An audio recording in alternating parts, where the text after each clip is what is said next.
karena Roy CS ini, Roy Suryo, Rismond dan Tifa ini, itu dia punya ilmu teknis yang tak dipunyai oleh tim dari Pak Jokowi, termasuk Dazul kan. Ya. Kebanyakan tim dari Pak Jokowi ini itu orang yang berlatar belakang hukum dan relawan. Relawan ini kan maju tak gentar aja kan. Kadang-kadang rela, kadang melawan. Jadi itu kelemahan dari tim Pak Jokowi ini. Dia nggak punya lawan yang sebanding orang yang memiliki ilmu teknis seperti Rismond dan Roy Suryo. Makanya publik itu percaya karena dia tampilkan analisis ELA itu katakan memang berbeda. Jadi orang percaya itu ilmu teknis nggak bisa dibantah. Sekalipun saat ini penetapan tersangka itu salah satu pasalnya itu manipulasi digital sehingga tidak ilmiah dan menyesatkan. Artinya tidak ilmiah katanya. Kemarin kan sudah dikatakan juga sama Roy Suryo kan bahwa dia memang melihat dari postingan pertama dari Dian Sandi. Sebetulnya pangkal balanya di situ karena ditampilkan itu karena Roy Suryo dan Rismond ini punya ilmu dan sebelumnya dia ke UGM melihat skripsi dan sebagainya itu dia semakin yakin, makanya dia semakin yakin 99,9% itu ijazah palsu, tapi 0,01% asli itu yang lebih kuat gitu. Baik, ini masih pertanyaannya, walaupun lembaga yang punya otoritas sudah menyatakan bahwa penetapan tersangka ini karena Roy Suryo itu manipulasi elektronik, tidak ilmiah yang digunakannya metodenya, sehingga menyesatkan publik. UGM juga sudah menyatakan, tapi publik tidak percaya. Ini dalam sisi ilmu komunikasi. Pernyataan itu tidak dibarengi dengan bukti-bukti yang akurat, termasuk UGM sendiri kan pernyataan tanpa bukti, baik di podcastnya maupun di di pernyataannya, bahkan ditutup dengan pernyataan rektor itu bahwa kalau setelah ijazah itu diberikan kepada mahasiswa, dia nggak bertanggung jawab terhadap ijazah itu lagi. Makanya kan dia sendiri kan nggak pernah memegang ijazah itu karena dipegang oleh Pak Jokowi.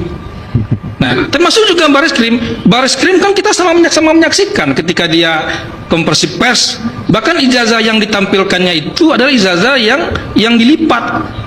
Termasuk juga pada gelar perkara khusus yang menghadirkan Rismond malah nggak ditampilkan ijazahnya. Ini ada apa? Ini memang apakah ini sengaja mengulur-ulur atau memang ini ada persoalan? Kita kan semua nggak tahu. Kalau dikatakan tadi banyak saksi, banyak saksi, banyak ahli yang diperiksa, justru itu bisa sebaliknya, bukan karena kehati-hatian, karena ingin mengkriminalisasi. Saking susahnya mencari deliknya, celahnya, dicari banyak ahli. Atau polisi cari kerjaan sih, ya. Kalau emang mau menjarain Roy Suryo CS, nih saya kasih analoginya, gampang banget, ya. Jadi nggak perlu ngabis-ngabisin uang negara untuk panggil saksi, panggil ahli, ya. Jadi nggak perlu gelar perkara, kan simple aja Pak, ya. Saya yang bodoh nggak sekolah aja bisa memahami, bisa mengerti Pak. Apalagi Bapak ya yang udah sampai jenderal bintang 2 ya. Ngurusin ijazah Jokowi nggak kelar-kelar. Nah analoginya kan begini Pak, kalau mau gampang beresnya. Kalau emang Jokowi itu ada ijazahnya, Jokowi itu ijazahnya asli, tunjukin ya kan. Karena tuduhan awal Roy Suryo itu menuduh ijazah Jokowi palsu. Jadi pokok utama itu kan ijazah palsu yang dituduhkan Roy Suryo CS.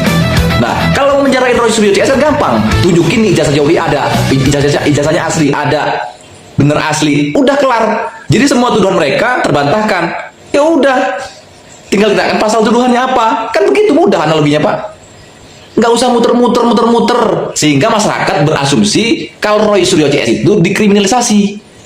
Akhirnya citra Polri jelek lagi. Gitu Pak. Mohon maaf aja nih, ya. Jadi supaya cepat selesai, supaya cepat kelar. Ya kalau emang salah Roy Suryo udah tahan, penjarakan. Tapi kalau emang bener ya buka kebenarannya gitu loh. Cuma gara ijazah aja satu orang ribet aja gak kelar-kelar. Aduh. Ya teman-teman, selamat datang kembali dengan saya di channel ini.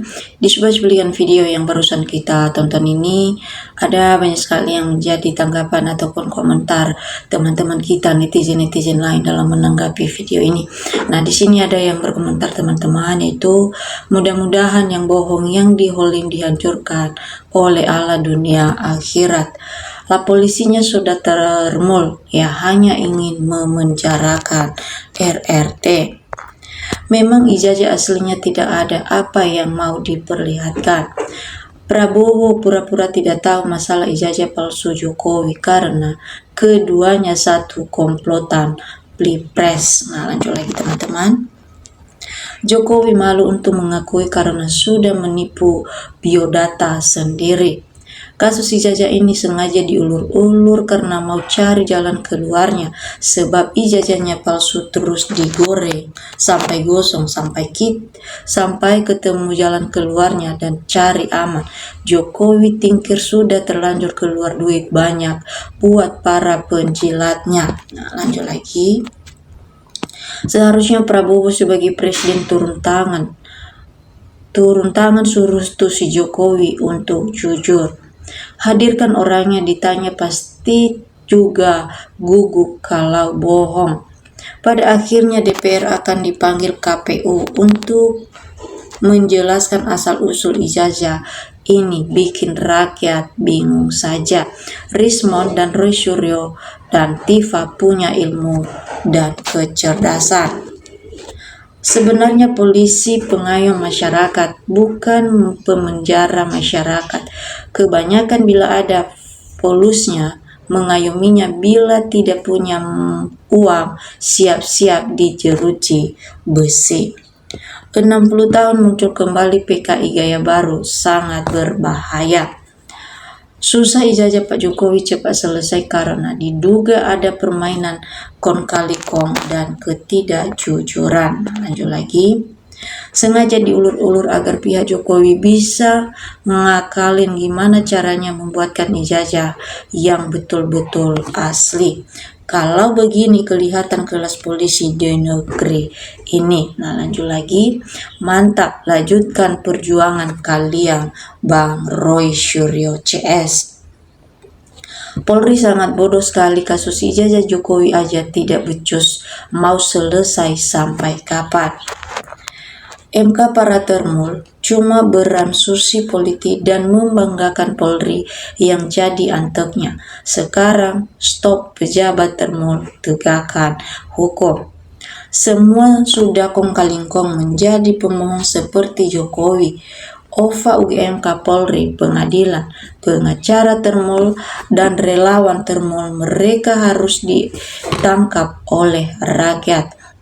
Memang hati-hati rakyat Indonesia, tidak lama lagi PKI akan muncul, tapi masih saja dibela. Nyata Jokowi PKI masih aja dibela. Nah, lanjut lagi. Gara-gara parcot terlambat, minum puyers jadi muter-muter, terus kayak baling-baling bambu Doraemon. Nah, lanjut lagi.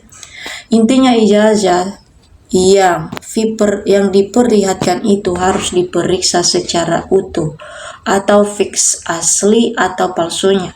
Ini heran, jangankan mau diperiksa disentuh saja tidak boleh. Aneh, masih ada ketakutan dari Jokowi, takut terungkap kepalsuannya. Kalau tidak ada muatan politik, masa ngurus satu ijazah saja tidak kelar-kelar. Aparat dan termu mulutnya sudah dicokoli duit sehingga mata hatinya picak. Tim ahli Jokowi sengaja tidak mencari tenang ahli mereka. Malu memang ijazah Jokowi sudah pasti palsu. Benar banget kata si abang ini. Beginilah kalau penguasa diam saja, padahal sudah heboh. Pokoknya kuncinya ada di penguasa. Nah teman-teman, inilah yang menjadi tanggapan ataupun komentar teman-teman kita yang lain dalam menanggapi video yang barusan kita tonton ini, yaitu mengenai kasus dugaan palsu ijazah dari presiden kita, yaitu Pak Joko Widodo. Nah teman-teman, tadi kita telah mendengar bahwa teman-teman kita, masyarakat Indonesia atau netizen mengatakan sengaja diulur-ulur waktu oleh Pak Jokowi atas kasus ijazah palsunya ini, karena semakin lama Pak Jokowi dengan masalah ini, semakin dia tahu cara untuk mengelak. Dengan itu Pak Jokowi banyak sekali akal-akalnya biar tidak selesai masalah ini, atau dia mencari jalan keluar agar masalah ini tidak ketahuan bahwa ijazahnya itu benar-benar palsu. Karena sampai sekarang teman-teman kita masyarakat Indonesia menganggap bahwa Pak Jokowi ini adalah bohong atau telah memalsukan ijazahnya. Dan kita juga tadi mendengar bahwa di dalam komentar banyak juga yang bilang bila Pak Prabowo turun tangan untuk menyelesaikan ini, maka masalah dugaan ijazah palsu daripada Pak Jokowi ini cepat kelar. Dan banyak sekali juga yang menduga bahwa Pak Prabowo ini ada persengkongkolan antara Pak Prabowo dengan Pak Jokowi. Dengan itu Pak Prabowo tidak berani mengusut tuntas kasus ijazah Pak Jokowi ini. Nah, karena di situ juga banyak sekali masyarakat Indonesia yang bilang bahwa hukum di Indonesia ini tidak adil bagi orang yang berkuasa. Coba kalau pada rakyat kecil yang terjadi hal-hal demikian, maka sudah teruji besi. Cuman 5 menit menyelesaikan ini selesai. Dan karena pada orang yang berkuasa, maka bertahun-tahun masalah ini tidak ada kelar-kelarnya. Nah teman-teman, inilah yang menjadi tanggapan ataupun komentar teman-teman kita dalam menanggapi video yang barusan kita tonton ini. Nah teman-teman, tentu juga kalau ada teman-teman yang mau memberikan salah satu tanggapan melalui video kita ini, silakan. Atau teman-teman juga jangan lupa like atau subscribe video kita ini agar video-video kita selanjutnya teman-teman tidak ketinggalan.